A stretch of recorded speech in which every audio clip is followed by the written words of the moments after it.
रक्ष रक्ष महाबाहो शास्त्रे तुभ्यं नमो नमः त्र्यम्बकं गणाधिपसमन्वितं अजारूढमहं वन्दे शास्त्रायं प्रवदेवतं स्वामी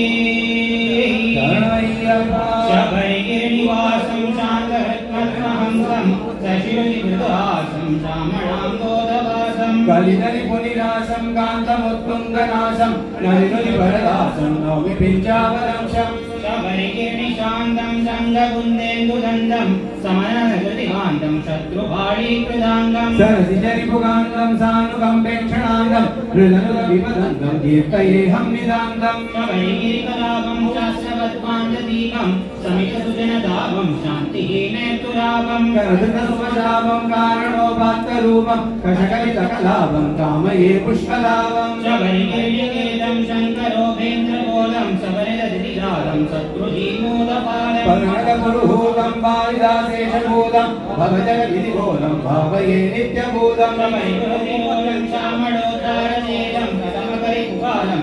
वैकुण्ठपालं नदजनसुरजालं नागिनोकानुकूलं नवमणिमयमालं नवमि निःशेषमूलं शबरिगिरिकुटीरं शत्रुसंहारघोरं षड्गिरिशतधारं षष्टिहेन्द्रादिशूरं हरिगिरिशकुमारं हारिकेयूरहारं नवजलदशरीरं नवमि विश्वैकवीरं नेत्रं दारसारादिवक्त्रं सरळगडदगात्रं शान्तकारुण्यगात्रं सहतनयगणत्रं साम्ब गोविन्दपुत्रं सकलविभुधमित्रं सन्नमामः पवित्रं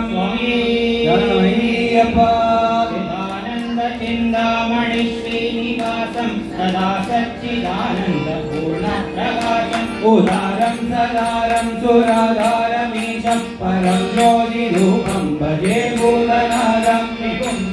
वेदान्तवेद्यं वरिष्ठं विभूतिप्रदं विष्णुतं ब्रह्मनिष्ठं विभासप्रभावप्रभुं मुष्कलेशं परं ज्योतिरूपं भजे भूतनादं परित्राणदर्शं परब्रह्मसूत्रं पुरच्चारुहातं भवत्पान्दमित्रं परं प्रेमपात्रं पवित्रं विचित्रं परं ज्योतिरूपं भजे भूतनादं परेशं प्रभुं पूर्णकारुण्यरूपं गिरीशादिपीठोज्ज्वलच्चारुदीपं सुरेशाभिधं सेविधं सुप्रतापं परं ज्योतिरूपं भजे भूतनादं गुरुं पूर्णलावण्यपादादिकेशं किरीयं महत्कोटिसूर्यप्रकाशं कराम्बोरुहन्यस्त्रनेत्रं सुरेशं परं ज्योतिरूपं भजे भूतनादं हरीशानसंयुक्तशक्तैकवीरं किराडावतारं कृपापाण्डकूलं किरीटावलं सोज्ज्वलपिञ्जवारं परं ज्योतिरूपं भजे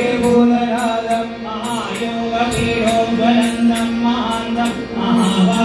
महावाक्यसारोपदेशं सुशान्तं महर्षिप्रहर्षप्रदं ज्ञानकान्तं परं ज्योतिरूपं भजे भूतनादं महारण्यमन्मादकान्तं निवासम् अहङ्कारदुर्भारहितामृतादि निहन्तं किरादावतारं चरन्तं परं ज्योतिरूपं भजे भूतनादं दिव्यादिमूलप्रपञ्चान्तरस्थं पृथक्भूतचैतन्यजन्यं प्रदत्तं प्रधानं प्रमाणं पुराणं प्रसिद्धं परं ज्योतिरूपं भजे भूतनादं जगज्जीवनं पावनं पावनीयं जगत्यापकं श्रीपथं मोहनीयं सुखाधारमाधारभूतं तुरीयं परं ज्योतिरूपं भजे भूतनादं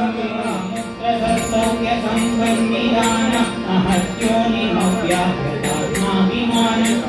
पुण्डरीकाननं दीप्यमानं परं ज्योतिरूपं भजे भूतनादं कालस्थिरं दुर्दिनं